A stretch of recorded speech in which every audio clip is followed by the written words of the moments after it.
세계가 나의 교구. 존 웨슬리. 이사야 61장 1절에서 3절 말씀입니다.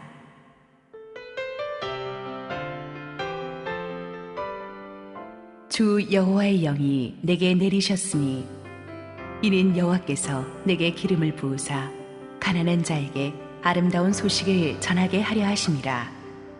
나를 보내사 마음이 상한 자를 고치며 포로된 자에게 자유를, 갇힌 자에게 노임을 선포하며 여호와의 은혜의 해와 우리 하나님의 보복의 날을 선포하여 모든 슬픈 자를 위로하되 무릇 시온에서 슬퍼하는 자에게 화관을 주어 그 죄를 대신하며 기쁨의 기름으로 그 슬픔을 대신하며 찬송의 옷으로 그 근심을 대신하시고 그들이 의의 나무 곧 여호와께서 심으신 그 영광을 나타낼 자라 일컬음을 받게 하려 하심이라. 할렐루야. 우리 하나님께 감사와 영광의 박수를 올려드리겠습니다. 오늘 축복된 주일 하나님의 은혜가 예배에 오신 여러분 모두에게 넘치도록 임하기를 소원합니다. 함께 기도하시겠습니다. 사랑의 주님, 은혜를 감사합니다. 나라가 어지럽고 힘이 드는 상황 속에서 하나님, 오늘 믿음의 선배 존 웨슬리의 생애를 공부하려고 합니다. 하나님께서 한 사람의 복음에 붙잡힌 전도자를 통해 어떻게 한 시대를, 한 나라를 바꿀 수 있는지를 우리에게 보여주십니다. 우리도 이 시대를 깨우는 하나님의 사람 되게 하옵소서. 부족한 죄인은 온전히 주님의 손에 붙잡고 가려주시고 오직 하나님의 영광을 보이시옵소서. 예수님 이름으로 기도했습니다. 아멘. 우리 종교개혁을 엄밀하게 말해서 시작하고 완성한 사람들은 마틴 루터, 주잉글리 그리고 칼빈입니다. 그렇지만 우리가 알고 있는 개신교 신학 전체의 틀을 완성시켜 준 사람은 이 종교개혁에다가 붙여서 마무리를 한 사람은 저는 200년 뒤에 태어난 존 웨슬리라고 생각을 합니다. 그래서 종교개혁을 논하면서 우리는 존 웨슬리를 또 다루지 않을 수가 없죠. 그는 영국 성공의 목사님이셨던 아버지 사무엘과 어머니 수잔나 사이에서 태어났는데 증조부 때부터 4대째 목사 가문이었습니다. 웨슬리의 부모님은 무려, 놀라지 마십시오, 19명의 자녀를 두었습니다. 대단하지 않습니까?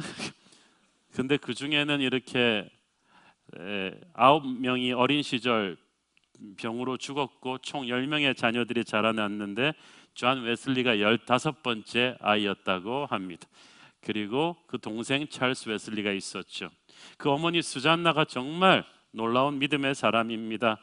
19명을, 두세 명 키우는 것도 힘든데 19명을 관리하는 게 얼마나 어려웠겠습니까? 그런데 이 어머니는 매주 한 아이당 30분씩 이상은 집중적으로 개별로 영성 훈련을 시킬 정도로 아주 자기 관리가 철저한 분이었다고 합니다. 그래서 이분이 정말 조직적이고 치밀하다, 자기 관리가 철저하다고 해서 영어 단어로 이걸 메소디컬하다, 조직적이고 치밀하다는 뜻에서 나왔는데 웨슬리가 이걸 본받아서 굉장히 조직적이고 치밀한 자기 관리를 합니다. 그래서 여기서 영어 단어 메소디스트, 감리교도라는 말이 나온 거예요.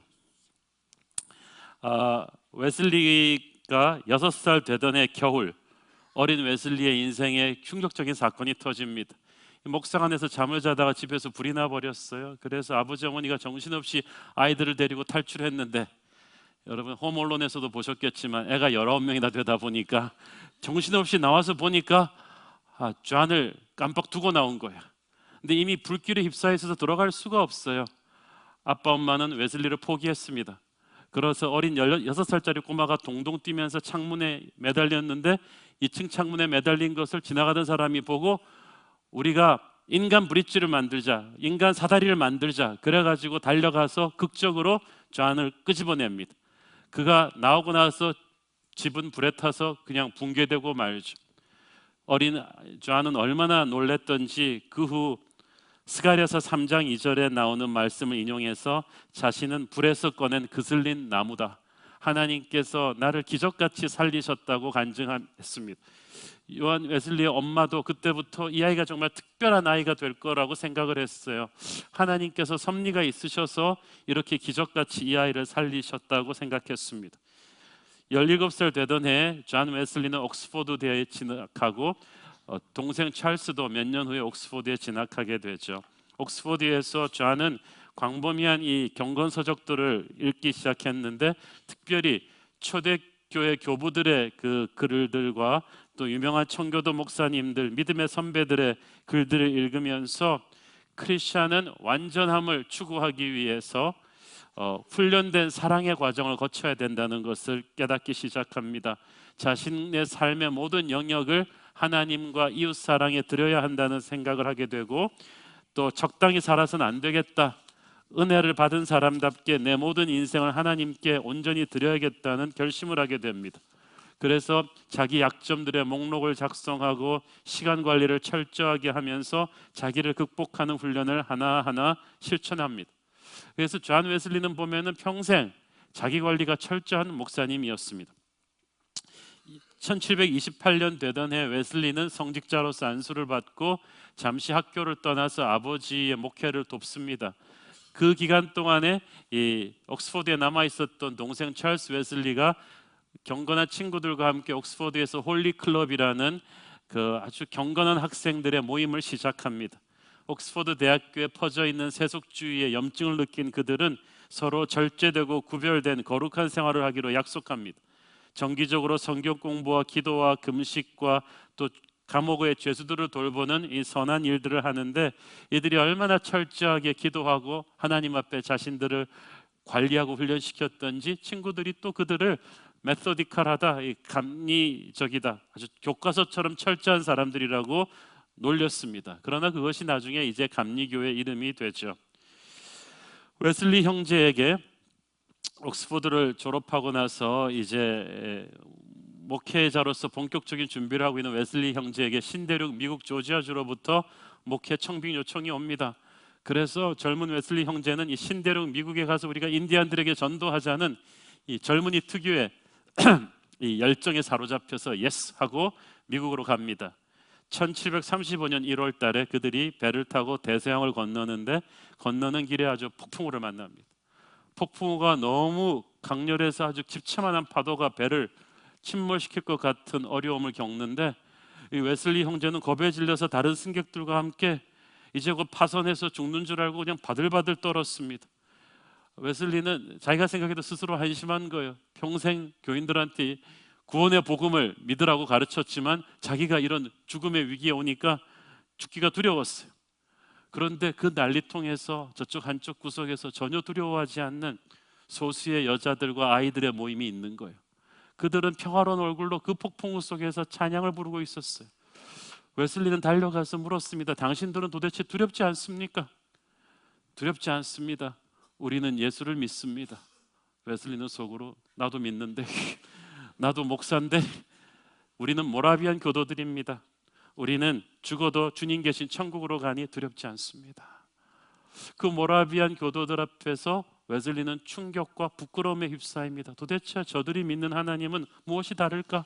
언젠가는 저들에게 가서 내가 한번 배워야겠다는 생각을 하게 됩니다.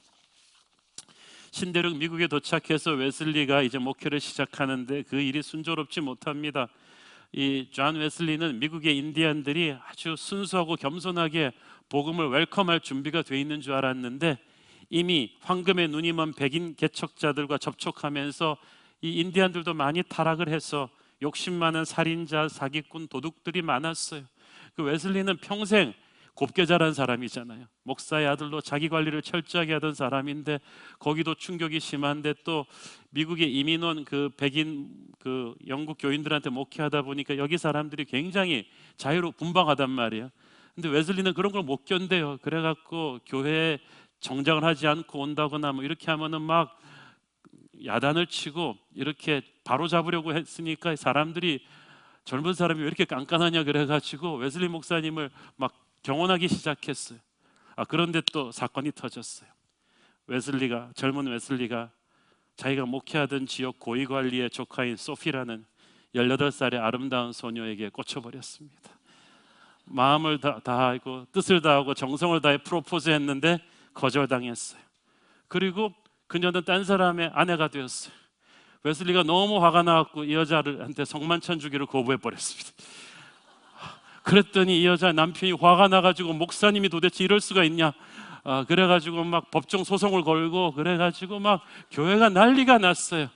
그래서 웨슬리는 처참하게 미국을 떠나서 다시 영국으로 돌아올 수밖에 없었습니다.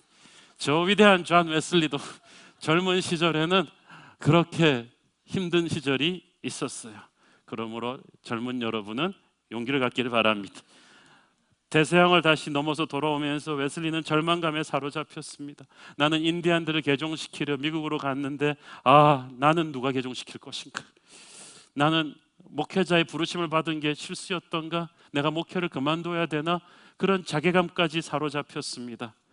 끝까지 갔더라면 인류 역사상 가장 위대한 전도자 웨슬리는 사라질 뻔했는데 하나님의 은혜로 그를 붙잡으셨습니다.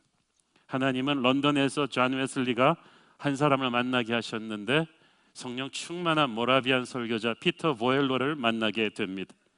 수년 전에 대서양을 건널 때 폭풍우의 뱃속에서 아주 담대하고 평화롭게 예배했던 모라비안 교도들 기억하시죠? 그 웨슬리가 그래서 언젠가는 이분들한테 가서 한 수 배워야겠다고 생각을 했는데 우연히 만난 이 피터 보엘로라는 분이 모라비안 목사님이라는 거예요. 그가 웨슬리의 멘토가 됩니다. 피터 보엘로는 옥스퍼드 출신의 이 샤프한 엘리트 목사 웨슬리에게 영적 상담자 역할을 합니다. 웨슬리가 성령으로 새로워져야 된다고 했습니다. 이 신칭의는 단순히 지성적인 교리가 아니라 하나님의 용서를 성령의 체험으로 개인적으로 체험하는 것이라고 했어요. 그래서 죄를 이기고 진정한 담대함과 거룩을 누려야 한다고 강조했습니다. 웨슬리는 이 피터 보엘로의 격려와 또를 힘입어서 이 모라비안 교도들의 성경 공부 모임에 출석하기 시작합니다. 거기서 그들과 함께 마틴 루터의 성경 주석들을 같이 읽기 시작했는데 1738년 5월 24일 그 올더스게이트가 영국에서 런던에서 열린 이 모라비안 교도들의 작은 성경 공부 모임에서 한 형제가 루터의 로마서 주석 서문을 읽는 것을 듣고 있었습니다. 밤 9시 15분쯤에 웨슬리는 믿음으로 하나님이 일으키는 성령의 변화를, 심령의 변화를 막 체험하기 시작합니다. 그는 죄인의 죄를 모두 없애주시고 주께서 자를 길을 사망의 법에서 구해주셨다는 확신을 가졌습니다. 불같은 성령이 그를 사로잡기 시작합니다. 그는 춤을 추면서 밤 10시가 돼서 집으로 와서 기다리고 있던 동생 찰스를 끌어안습니다. I believe, 나는 믿네. 그리고 이미 일주일 전에 같은 체험을 했던 찰스 웨슬리와 함께 형제는 기쁨에 차 성령 충만한 찬양을 불렀죠. 그날 존 웨슬리가 성령의 사람으로 거듭나게 됩니다. 지금도 런던에 가보면 그 올더스게이트가의 웨슬리의 회심을 기념하는 기념비가 이렇게 세워져 있어요.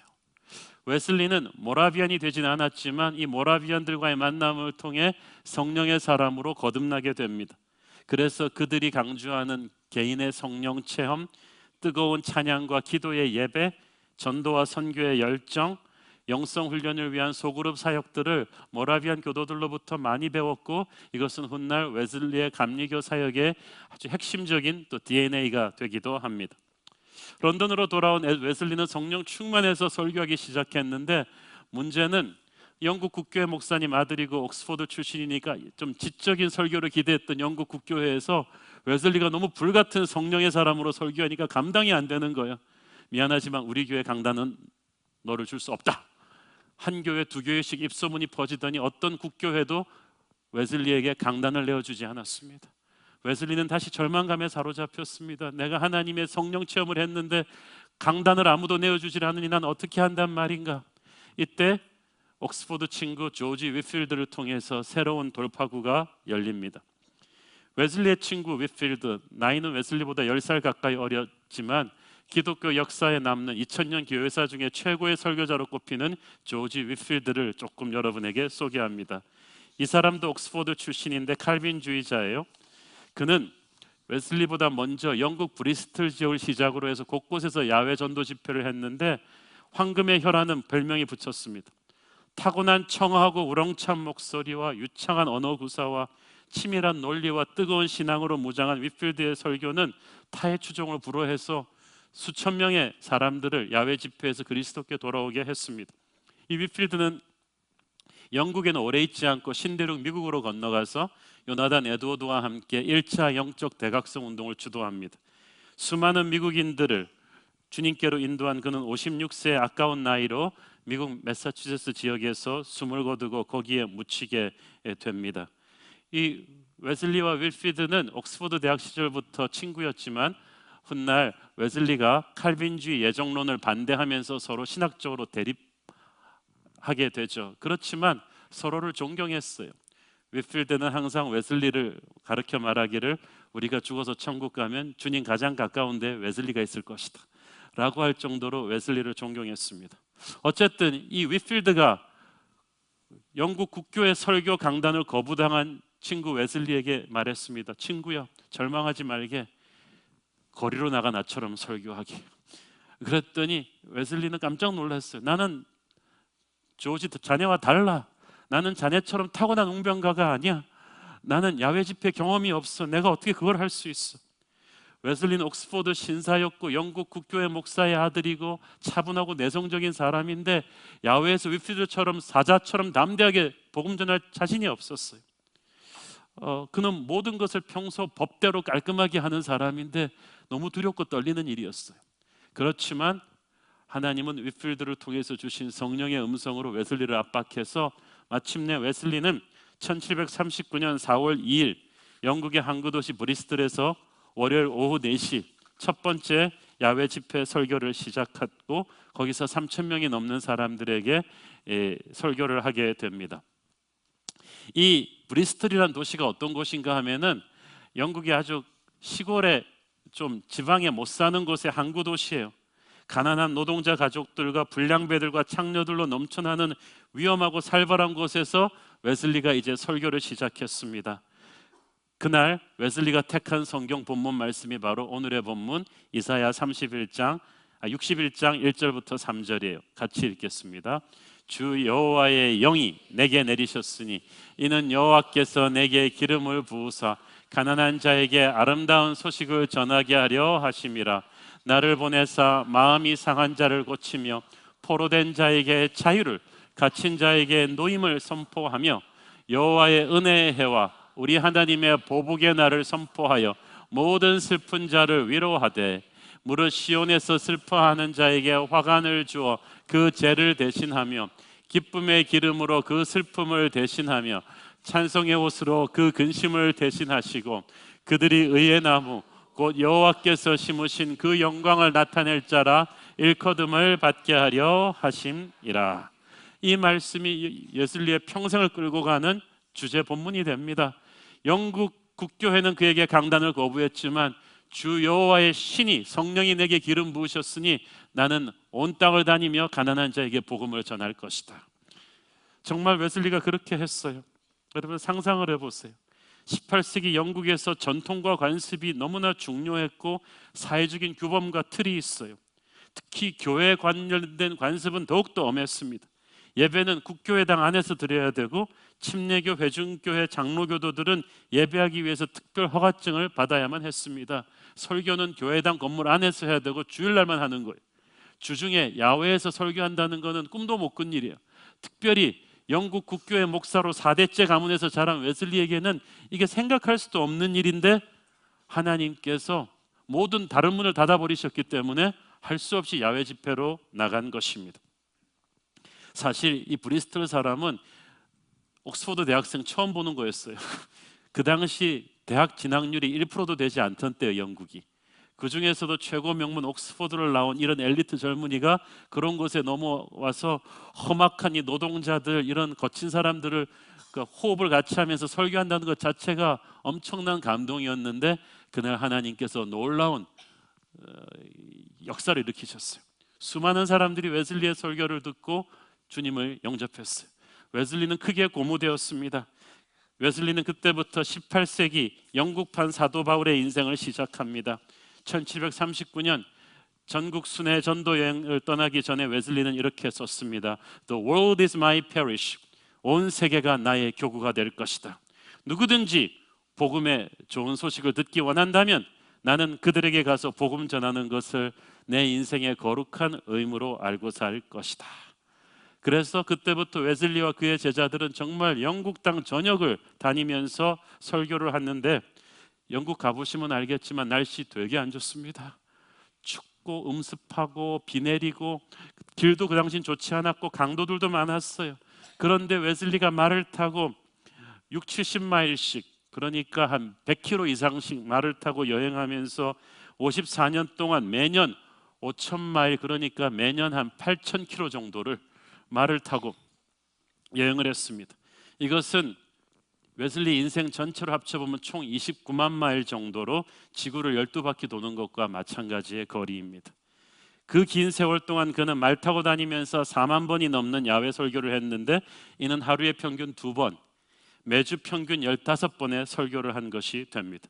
그래서 런던과 브리스톨에 있는 웨슬리 기념교회를 가보면 그 동상이 있는데 전부 다 말 탄 모습이에요. 왜냐하면 이분이 말등에서 보낸 시간이 말 밑에서 보낸 시간보다 훨씬 많았기 때문입니다. 이동거리, 설교 횟수도 엄청나지만 집회 환경도 열악했습니다. 확성기 시설이 없이 어떤 데는 10,000명, 20,000명을 넣고 설교한 적도 있는데, 감옥의 죄수들에게 설교했고 여관과 부두와 배 위에서 설교했습니다. 말 위에서 먹고 마시고 책 읽고 편지 쓰고 잠을 잤습니다.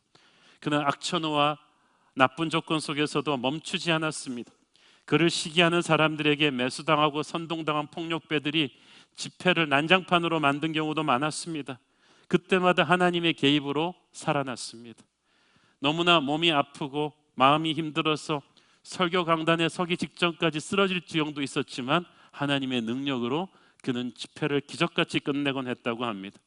웨슬리는 건강이 좋지 않은 사람이었습니다. 키가 160cm 남짓, 몸집은 55kg가 되지 않은 작은 체구였지만 일단 강단에 서면 불을 뿜는 성령의 설교자가 되었습니다.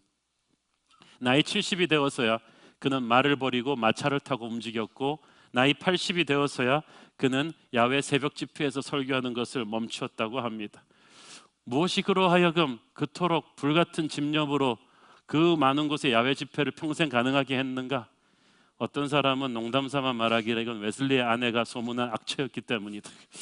집에 있느니 그냥 나가서 전도 집회를 한 것이 아니냐는 사람도 있지만, 그거는 조크로 하는 얘기고 정말 불같은 성령의 사람입니다.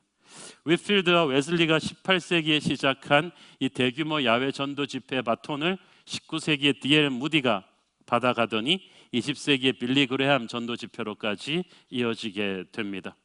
웨슬리는 88세의 나이로 세상을 떠났는데, 죽음에 임박해서 호흡이 있는 자들은 모두 여호와를 찬양하라는 찬송으로 유언을 남겼습니다.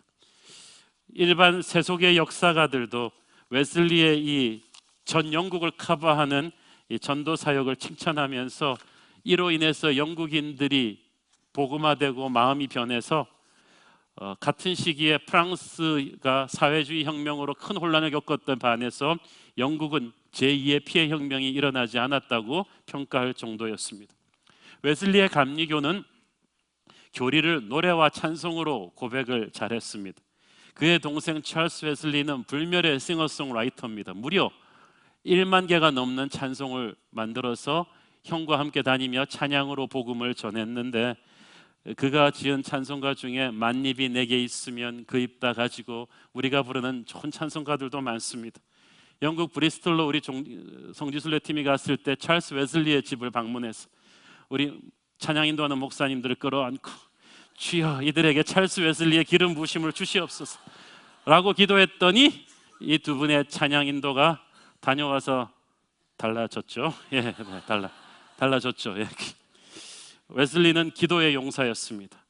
하나님께서는 기도에 응답하시는 일만 하신다고 했습니다. 그래서 매일 하루에 2시간, 3시간씩 기도를 하셨는데, 웨슬리의 동역자 한 사람은 기도실에서 나오는 웨슬리 목사님을 보고 이렇게 회고했습니다. 그분은 기도를 그의 가장 중요한 일가로 생각하셨다.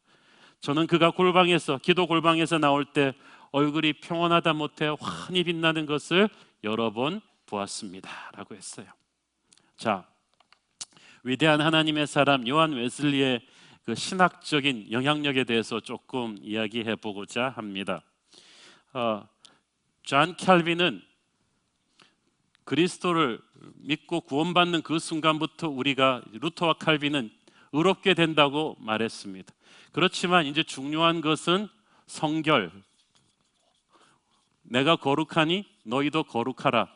하나님은 우리가 거룩하기를 원하셨는데 캘빈은 우리가 이 땅에서 완전히 거룩해질 수는 없다. 이 완전한 거룩은 우리가 죽고 나서 이제 부활해서 천국 가서야 이 완전한 거룩을 이룰 것이다 라고 했어요. 그러면 이 땅에서는 어떻게 하느냐? 성화되어 가는 과정이다라고 했어요.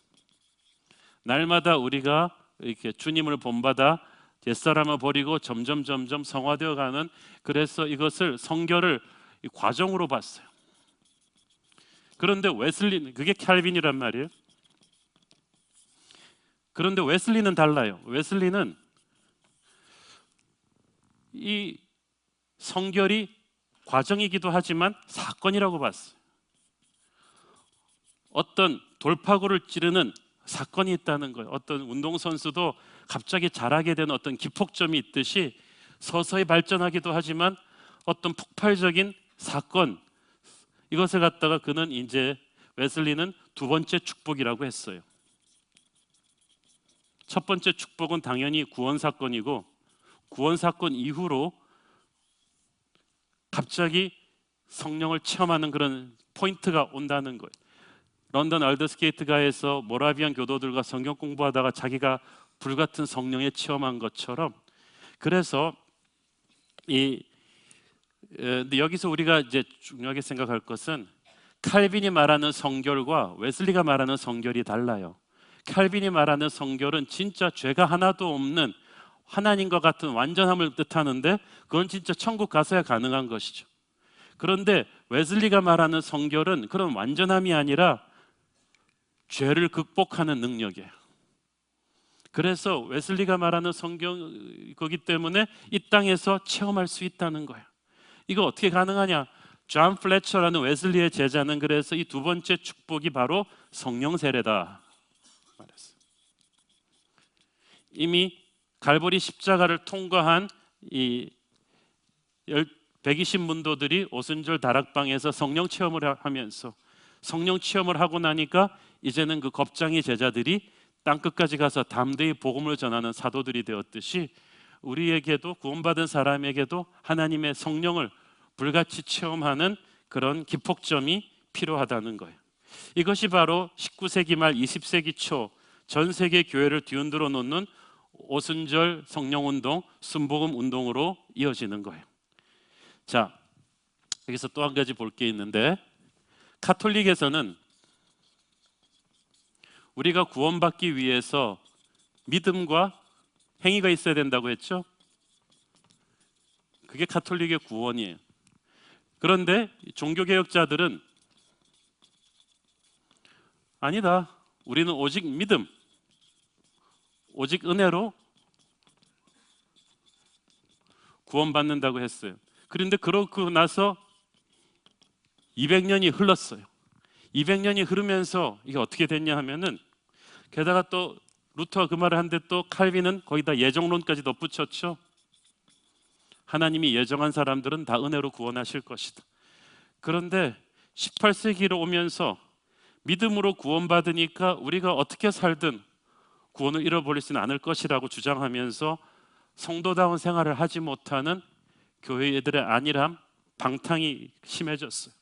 그리고 하나님이 예정한 사람들은 어차피 구원할 것이니까 우리가 뭐 열심히 전도하지 않아도 된다는 이 잘못된 은혜와 예정론의 잘못된 오용으로 인해서 청교도 신앙과 이 국교의 신앙이 너무나 차가워져 버린 거예요. 그래서 웨슬리는 중생한 신자가 성령 체험으로 죄를 극복하는 능력을 누려야 된다는 것을 강조했습니다. 그래서 웨슬리는 종교개혁자들의 오직 믿음에다가 거룩한 삶, 성결, 이 거룩한 삶을 전포쳐서 강조한 거예요. 웨슬리는 하나님이 주시는 은총을 당연시 여기지 말고 인간도 반응해야 된다고 가르쳤어요. 자, 웨슬리의 성결론을 이해하려면 웨슬리의 시대를 이해하면 됩니다. 종교개혁이 끝나고 200년이 지나면서 영국의 청교도들도 이제 날이 많이 묻어졌어요. 그 자손들은 너무 피곤해하기 시작했어요. 우리가 그렇게 빡빡하게 살 필요가 있느냐? 그리고 가톨릭 신학과 똑같은 영국 국교회는 굉장히 매너리즘에 빠지고 있었어요. 그래서 영국의 교회가 힘을 잃어가고 있었는데 영국 사회는 그 당시 프랑스에서는 사회주의 산업혁명이 터졌고 그 사회주의 바람이 영국으로도 불어오고 있었는데 영국에서는 또 산업혁명이 일어나면서 급격한 도시화와 빈부 간의 격차가 벌어지고 있었어요. 범죄와 매춘과 도박과 사치가 영국을 지배했습니다. 가난한 집 아이들은 하루에 14시간씩 일해도 먹고 살 수가 없었어요. 영국 런던의 4분의 1이 술집이었고 불량배들의 행패로 밖에는 나다닐 수가 없었어요. 그런데도 영국의 국교회는 매너리즘에 빠져 있었던 거예요. 어차피 은혜로 구원받을 사람은 다 구원받을 것이다. 그래서 웨슬리는 이 영국을 뒤덮고 있던 세속주의와 교회들의 매너리즘을 다 개혁하기를 원했던 거예요. 성도라면 성령의 도움으로 죄를 극복하는 자유함과 능력을 누리고 이를 표출해서 자기뿐 아니라 이 사회도 거룩하게 바꿔야 된다고 웨슬리는 선포했어요. 그래서 예수의 십자가 보혈로 구원을 받은 사람은 이제 성령의 기름 부으심으로 영적인 돌파구를 마련해야 된다고 주장했습니다. 이 웨슬리의 가르침이 바로 성결교회 신학이 되는 것이고 성령 세례 가르침이 바로 오순절 하나님의 성의 순복음교단의 신학이 되는 거예요. 그래서 웨슬리야말로 성결교단과 순복음교단 하나님의 성의 교단의 그 신학적인 모체라고 할 수가 있습니다. 웨슬리는 시너지를 만드는 지도자였습니다. 그 자신은 그렇게 오리지널을 많이 만드는 사람이 아니었지만 딴 사람들의 새로운 생각을 자꾸 적극적으로 수용하고 활용해서 더 잘 썼어요. 예를 들어 소그룹 사역을 처음 착안한 것은 모라비안 교도들이었는데 존 웨슬리가 이것을 치밀하게 조직하고 활용해서 전국적인 감리교 조직의 그 세포들로 키웠어요. 그래서 웨슬리의 신학을 받은 교단들이 그 소그룹 관리를 굉장히 잘합니다. 순복음교회가 굉장히 또 소그룹 관리 잘하고 감리교회도 굉장히 잘해요. 자, 웨슬리가 또한 사회를 개혁하는 자원봉사단체를 최초로 만든 것은 아닙니다. 그렇지만 그는 이것을 활발하게 체계화시켜서 영국의 노예제도를 폐지하는 교회 운동을 일으키고 금주 실천을 위한 노력과 미성년자 노동을 폐지시키고 배우지 못한 빈민층 아이들을 교육시키는 이 썬데이 스쿨 프로그램을 전국적으로 일으키는 사람이 됩니다. 지금도 그래서 감리교단들이 그걸 잘합니다. 야외 설교를 처음 시작한 것은 조지 위필드였지만 여러 곳을 순회하면서 야외 설교를 자신도 하고 그것을 제자들에게 가르쳐서 전국을 도는 이 순회 전도자 조직을 만든 것은 요한 웨슬리였어요. 또 웨슬리는 기독교사에 가장 크게 공헌한 것 중에 하나가 평신도 리더십을 세우는 것이었어요. 그 당시는 청교도들은 특히 까다로운 신학 교육을 받은 목회자들만을 중심으로 사역하게 했는데 웨슬리는 이 수많은 영혼들을 구원하는 데 있어서 교회당 안에만 있는 목회자들만 가지고는 안 된다. 복음에 대한 열정이 있는 평신도 설교자들을 많이 발탁을 했습니다. 특히 소그룹 지도자들로 여성들을 그 당시로는 파격이었지만은 굉장히 많이 발굴해서 세워줬어요. 그래서 그 평신도 설교자들로 하여금 곳곳을 다니면서 복음을 전하게 했고 스스로 여러 곳을 다니며 복음 전하는 순회 전도자의 모범을 보여주었습니다. 그래서 웨슬리가 죽을 무렵에 이미 12만 명이 넘는 감리교도들이 영국에 있었고 현재 전 세계에서는 무려 5천만을 웃도는 감리교도들이 있습니다. 이 웨슬리의 가르침을 따라 그들은 성경적이면서도 쉽게 이해할 수 있는 설교, 성경 공부와 기도를 위한 소그룹 조직의 체계적인 운영, 문서 선교, 가난하고 궁핍한 자를 구제하고 금주 운동을 일으키는, 한국 교회도 초창기 금주 운동을 일으킨 게 바로 다 감리교회들이었죠. 이 영향이 타 교단들에게도 미쳤어요. 웨슬리는 영국 국교회를 탈퇴하고 싶어 하지 않았어요. 그래서 장로교회가 수평적인 교회 정치 제도를 도입해서 당회를 중심으로 움직였는데 영국 국교회의 목사의 아들이었던 웨슬리는 감리교회는 영국 국교회 감독 제도를 그대로 갖고 왔어요. 그래서 지금도 감리교회는 감독제대 중심으로 중앙에서 큰 힘을 발휘하는 그런 시스템으로 움직입니다. 하지만 웨슬리가 죽고 나서 감리교단의 교세가 워낙 커지고 그들의 신학과 목회 방침이 워낙 파격적이다 보니까 영국 국교회와 공존하지 못하고 서로 갈라서게 되죠. 웨슬리의 영향력은 당대에만 그친 것이 아니라 그 다음 세대로까지 퍼져나갑니다. 웨슬리는 항상 이렇게 말하곤 했습니다. Give me 10 men who's afraid of nothing but God and I will turn the world upside down. 내게 하나님 외에는 아무것도 두려워하지 않는 10명을 달라. 그러면 내가 세상을 뒤집어 엎을 것이다. 그래서 웨슬리는 제자들을 많이 키웠어요. 그 제자들 중에는 웨슬리를 넘어서는 사람들이 많았어요. 영국의 국회에서 노예제도를 폐지시켰던 저 위대한 국회의원 윌리엄 윌버포스도 웨슬리의 영향을 받았던 인물이죠. 특히 웨슬리의 정신을 이어가서 현대판 사도 바울의 불같은 순회 전도자의 열정을 계승한 인물은 바로 프란시스 애쉬버리라는 인물입니다. 이 사람이 평신도 설교자였어요. 부모부터 웨슬리의 제자들이었는데 13살에 회심하고 16살부터 평신도로서 설교를 시작한 사람이에요. 워낙 설교의 열정이 뛰어나니까 웨슬리가 이 친구 인물인데, 그래서 26살의 나이에 평신도 설교자인 그를 미국 감리교를 총지휘할 인물로 파송합니다. 26살에 애쉬버리는 도착하자마자 미국을 바꾸어 놓습니다. 그는 그의 동료들이 인구가 밀집되고 안정된 도시와 마을들의 목회를 선회한 데 반해서 애쉬버리는 달랐어요. 나는 설교자로서 복음을 필요로 하는 곳이라면 어디든 가야 할 것이다. 그리고 모범을 보였어요. 그가 얼마나 부지런하게 움직였던지 죽기 전까지 그는 말을 타고 미국 대륙 곳곳을 30만 마일을 여행을 합니다. 그의 스승 웨슬리가 29만 마일을 여행을 했는데 지구를 12바퀴 반 이상 도는 엄청난 거리였죠. 그래서 그 시대 어떤 서부 개척자보다 미국 땅을 많이 알고 있었다고 합니다.